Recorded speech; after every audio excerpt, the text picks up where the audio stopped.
আসসালামু আলাইকুম পঞ্চম শ্রেণীর শিক্ষার্থী বন্ধুরা, তোমাদের গণিত বইয়ের 47 পৃষ্ঠার 8 নং সমস্যা দেখাবো। বলছে গসাগু নির্ণয় করো। এখন দেখো এখানে কিন্তু গসাগুর পূর্ণরূপ লিখেছি, সেটা কি? গরিষ্ঠ সাধারণ গুণনীয়ক।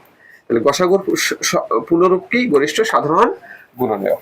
দেখো এখানে 1 নম্বরে দেওয়া আছে কত? 9,15। তাহলে দেখো এর উৎপাদক বের করতে হয়, তাই না? উৎপাদকে কে যায়? 3 যায়, মানে সবাইকে ভাগ করতে পারে এমন সংখ্যা হয়েছে তার উৎপাদক। 3 9 ভাগ দিলে ভাগফল কত হয়? 3। আর 5 ভাগ দিলে 15 ভাগ দিলে 3 5 15। ঠিক আছে, তাহলে লিখবো অতএব গসাগু। গসাগু সমান কত? 3। দেখো গসাগুর ক্ষেত্রে কিন্তু শুধু লম্বালম্বী যারা থাকে শুধু তারা সেই উৎপাদক গুলো আসে, এই দিকের উৎপাদক কিন্তু আসে না। লসাগুতে আসে কিন্তু গসাগুতে আসে না।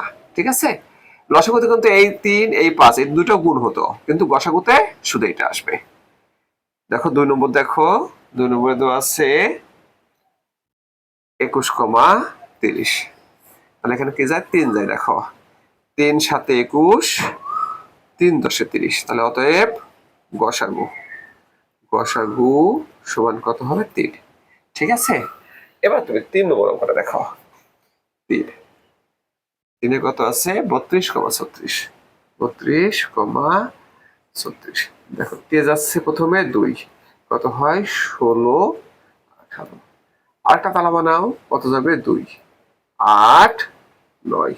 ওকে, আর যাচ্ছে না কিন্তু। তাহলে আমরা লিখতে পারি অতএব গসাগু গসাগু সমান 2 গুণন 2 সমান 4। এই দেখো এই উৎপাদক গুলো আসবে, এগুলো কিন্তু আসবে না। ঠিক আছে, তারপরে 4 নম্বরটা দেখো। 4 আছে কত? 13,14। দেখো এখানে কিন্তু কোন উৎপাদকে পাওয়া যাচ্ছে না, মানে কমন উৎপাদক দুজনকে ভাগ করতে পারে। তাহলে এর গসাগু কত হবে? 1 হবে। অতএব গসাগু গসাগু সমান 1। ঠিক আছে, এবার 5 নম্বরটা দেখো। 5 নম্বরে কি বলেছে? সেইখানে দেখে 5 বলছে 12 18 24। তো উৎপাদক বের করতে হবে। এখানে 2 নেই, আমরা কত হবে? 6, তাই না? 9 আর কত তোমার 12। এখন কে এর উৎপাদক আসবে? দেখো 3 আসে। 3 দিয়ে 6, 3 3 9, 3 4 12। দেখো আর কিন্তু সাধারণ উৎপাদক নেই, মানে সবাইকে ভাগ করা যায় এমন কোন উৎপাদক নেই। তাহলে অতএব গসাগু গসাগু কত হবে? 2 গুণন 3 সমান 6। অর্থাৎ এই সোজাসুজি বা লম্বালম্বী যে উৎপাদকগুলো থাকে শুধু সেইগুলো আসবে। ঠিক আছে, এবার 6 নম্বর আমরা দেখো। 12 24 36। 12 24 36। তাহলে কত যাবে? 2 গেলে কত হয়? 6 12 18। 2 নিলে কত হয়? 3 6 9। তারপর কত হচ্ছে? 3 গেলে কত হয়?